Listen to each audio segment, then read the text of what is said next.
All right, let's go to the herd hierarchy. Number 10. 10th best team in the league, in my opinion, as we meander into this season, is Baltimore. Listen, the roster's loaded with talent. Don't get caught up in what happened last year. Okay, this is the National Football League. John Harbaugh is one of the most underrated coaches in this league. They've got a Super Bowl winning quarterback. Baltimore's going to bounce back. I've got them at 10. Number 9. I think Philadelphia is an emerging story. They're one of only 3 teams that averaged more than 400 yards per game last year. If you look at Chip Kelly's career, New Hampshire, Oregon, every year the teams got better. Once he arrives, you don't take a step back. Philly at 9. Number 8. Listen, there are 5 elite quarterbacks in the league. Brady, Manning, Breeze, Rodgers, and Andrew Luck. I don't know how good their overall personnel is, but I like their tight ends, and I like their young receivers, and I think Andrew Luck, today, if you gave me every player in the league, he's 1, and Aaron Rodgers is 2, who I build my franchise around. Indy at 8. Number 7. Green Bay, Rodgers, Jordy Nelson back and healthy on offense. Julius Peppers, Clay Matthews on the edge will wreak havoc. They still have some issues. B.J. Raja got hurt. They've got issues on the interior of their defensive line and through the middle. But again, Aaron Rodgers is your quarterback. He's got targets. They've got an edge rush. I like Green Bay. Number 6. Chicago, who I think maybe has the best offense in the league. Mark Trestman, year 2 with Jay Cutler. Matt Forte, Brandon Marshall, Alshon Jeffrey. Offensive line now is fixed.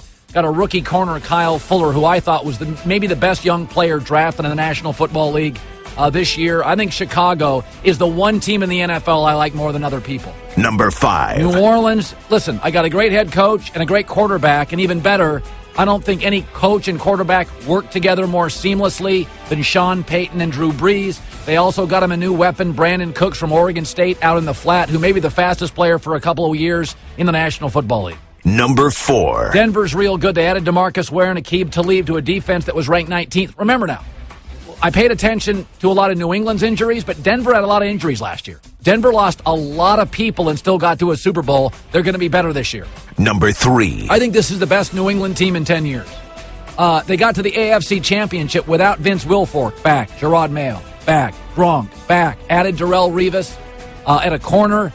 If they can stay marginally healthy, this is a really good team. And I have been kind of down on their talent. I've always been high on Brady and Belichick, but I kind of been down on New England's talent for about 5-6 years. This is their best team.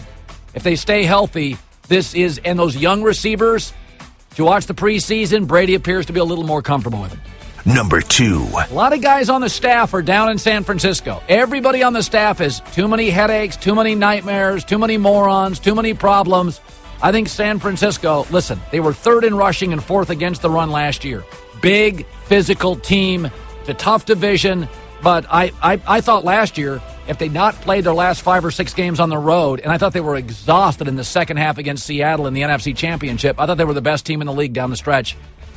Number 1. Defending champ Seattle. Percy Harvin's healthy.